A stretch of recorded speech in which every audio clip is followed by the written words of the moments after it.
Welcome to the Franchise Founders Podcast, where you'll hear right from the source how people like you have been able to buy and build their businesses across different industries all over the country. Dan Claps is the co-founder of Career Transition Leads, Nurture Assist, and Find a Business Online.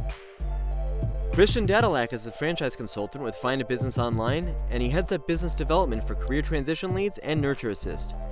He also runs an independent franchise consulting business, The Franchise Guys. Together, they formed relationships with hundreds of successful business owners who are excited to share their stories with you. Now here are your hosts, Dan and Christian.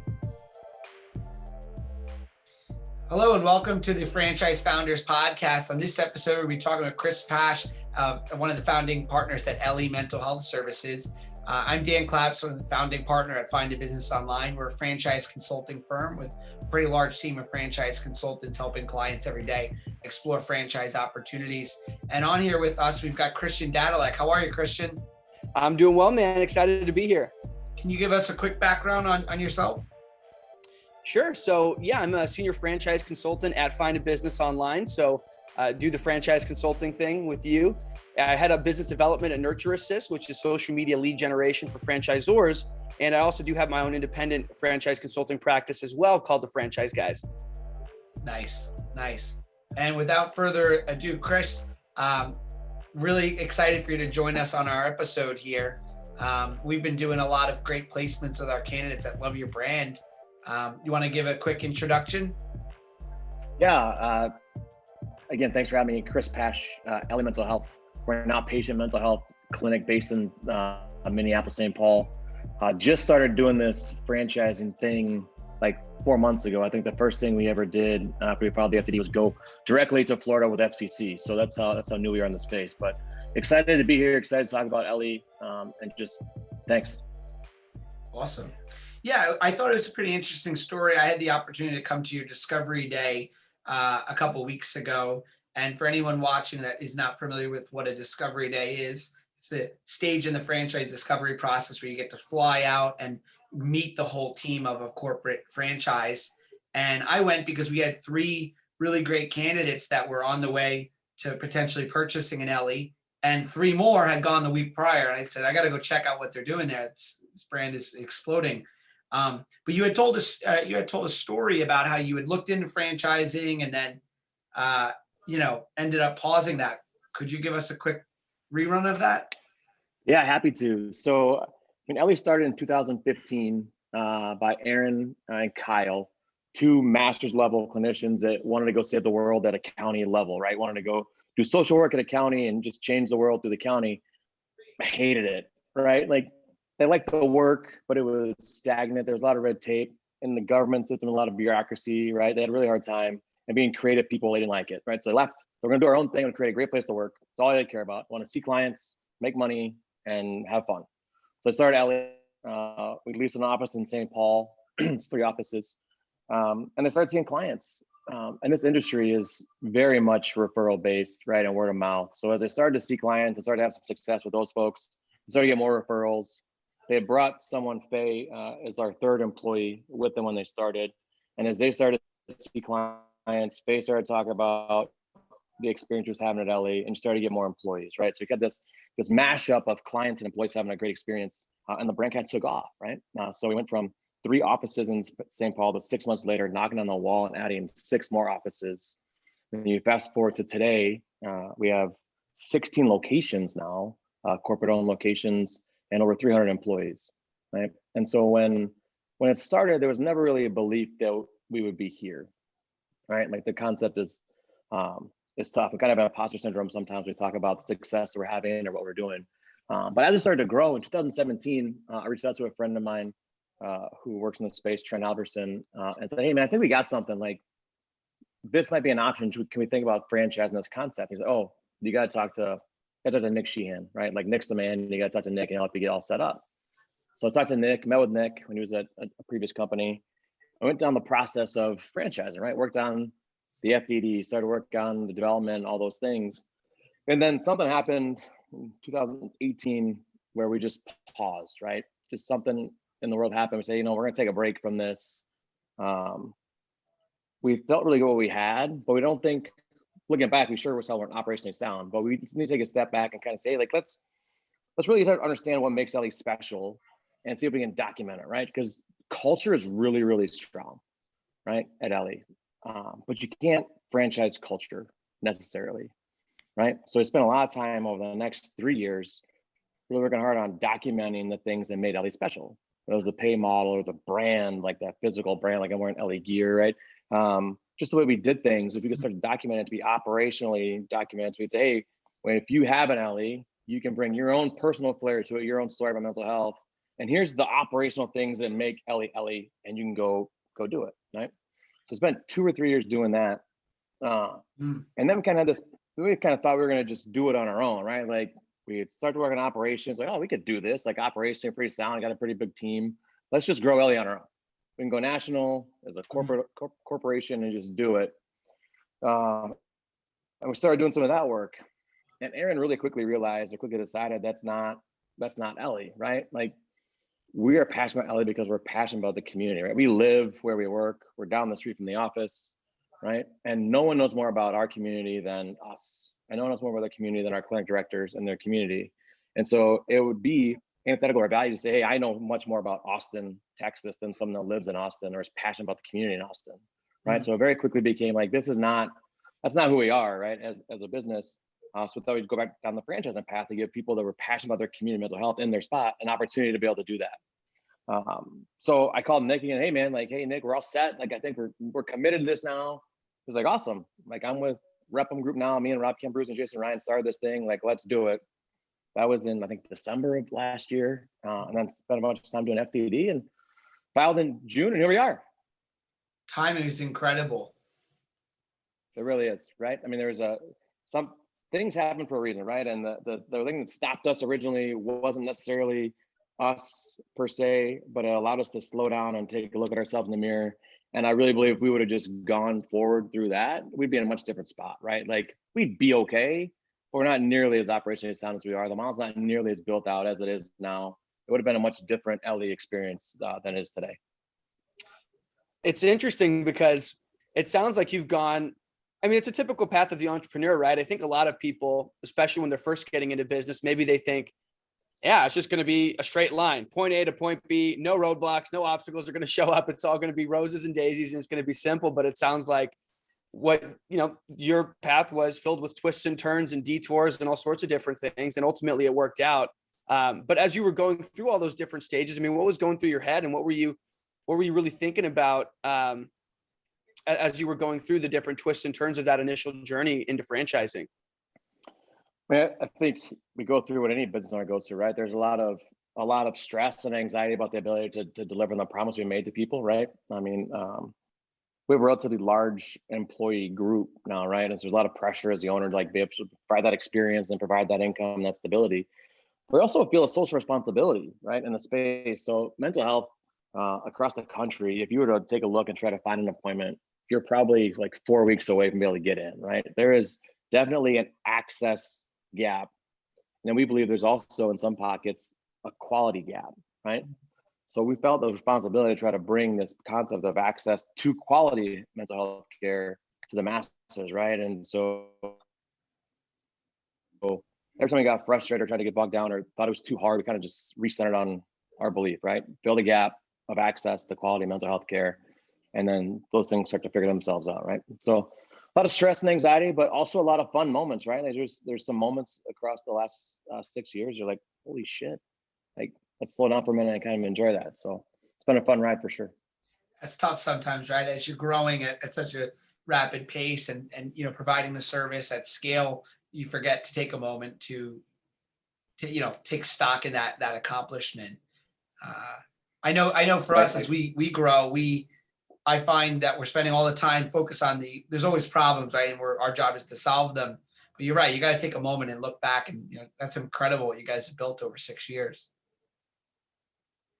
Yeah, thanks. We work really hard on gratitude, right? So gratitude on a weekly or monthly basis for people for things that aren't exactly like their job, right? Like we have a lot of appreciation for people that do their job really well. We also have gratitude for people that kind of go above and beyond or do something or say something or kind of bring someone to the team that's not necessarily in their wheelhouse or do something that's really helpful. So gratitude's a big thing for us at Ellie for sure. And that kind of makes a difference for us in keeping people-centered on doing what we're trying to get accomplished.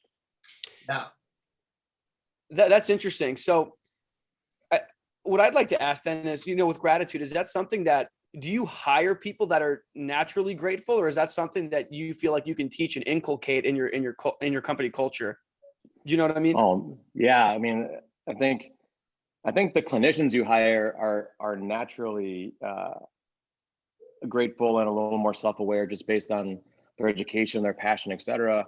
But I came from a corporate America, corporate world, and I think you can teach gratitude if you were able to slow down and say, hey, like, stop the work and identify a thing that helps you be able to do your job better. Like, what was it and who was it, right?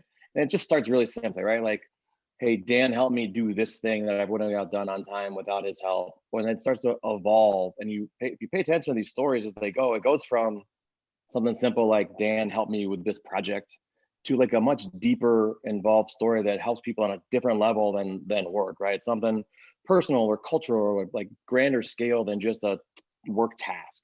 So I think it's teachable for sure. I think you just get people to slow down and realize that you can't do everything by yourself, right? Yeah, people.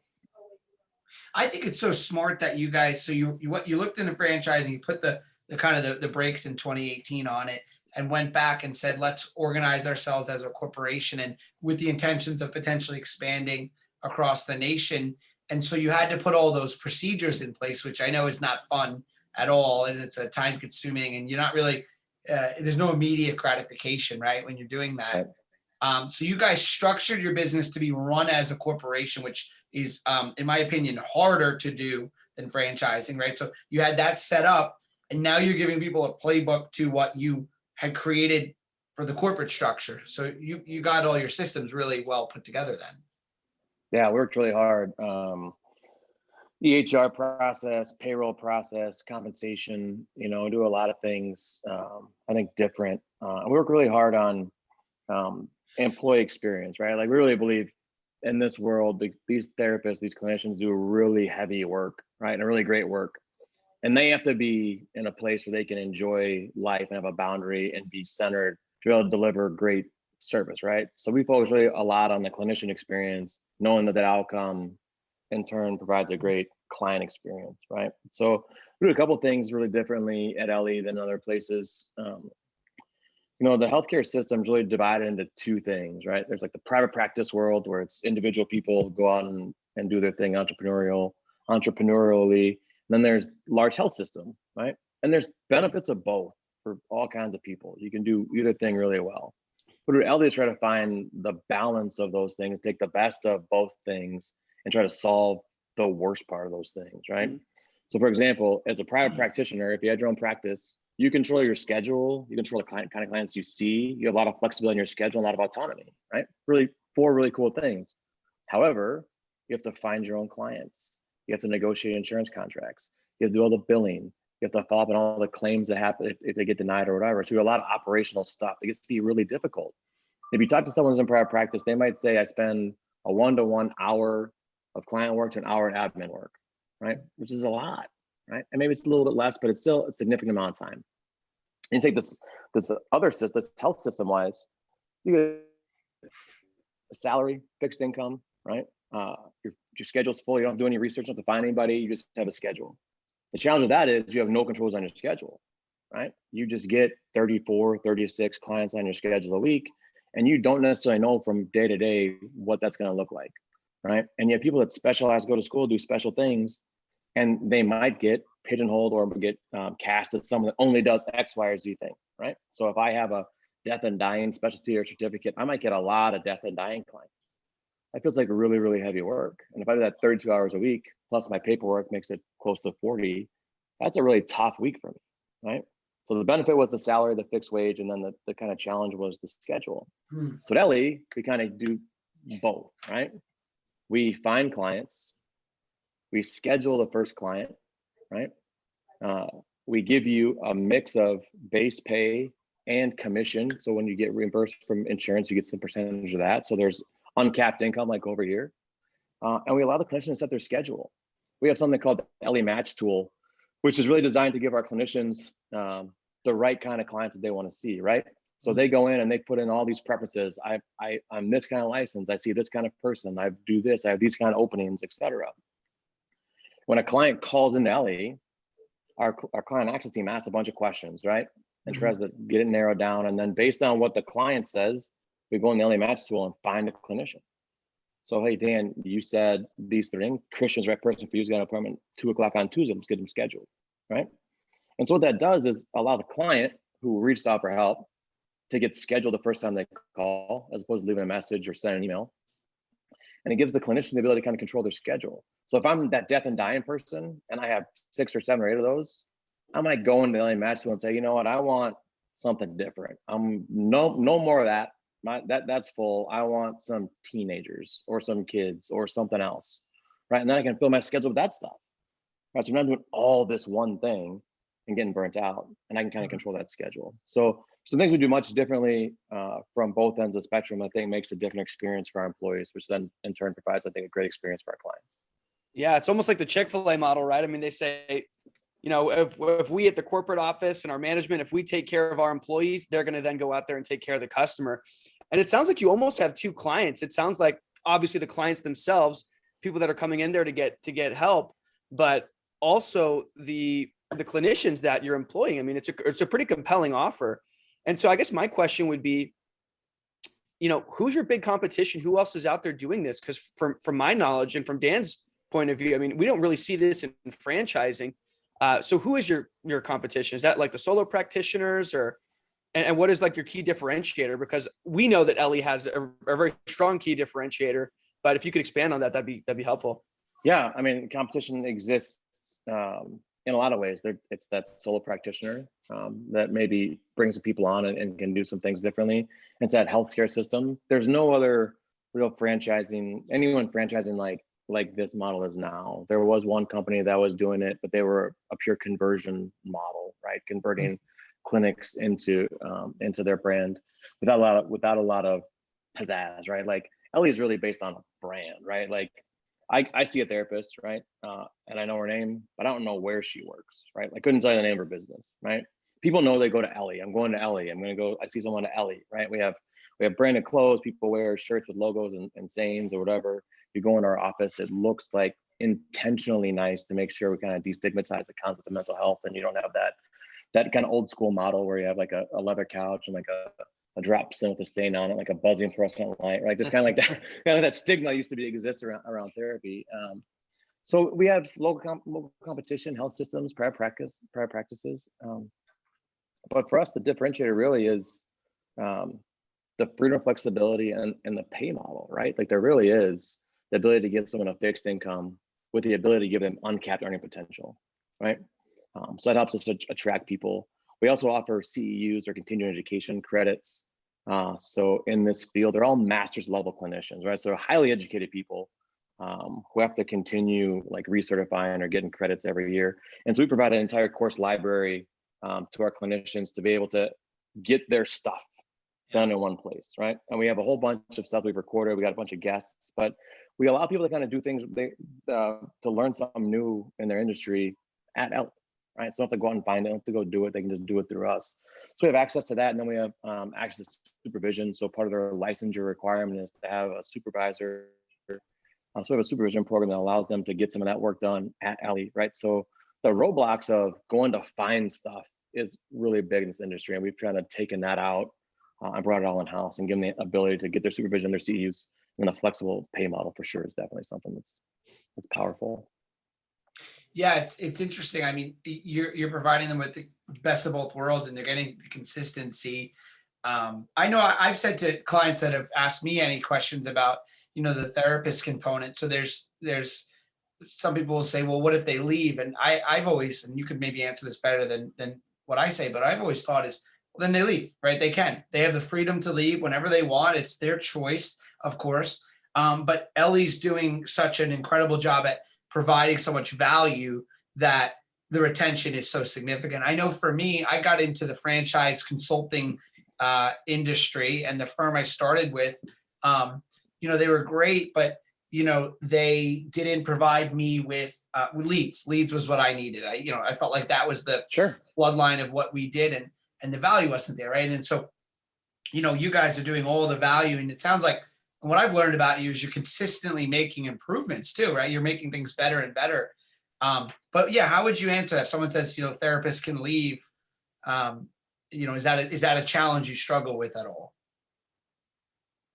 No, I mean, they can leave, and they should, right? I mean, there's some people that don't think the LA model is for them when they get into it, right? They would be better served in one of those two places. And if that's the best thing for them, that's the best thing for them, right?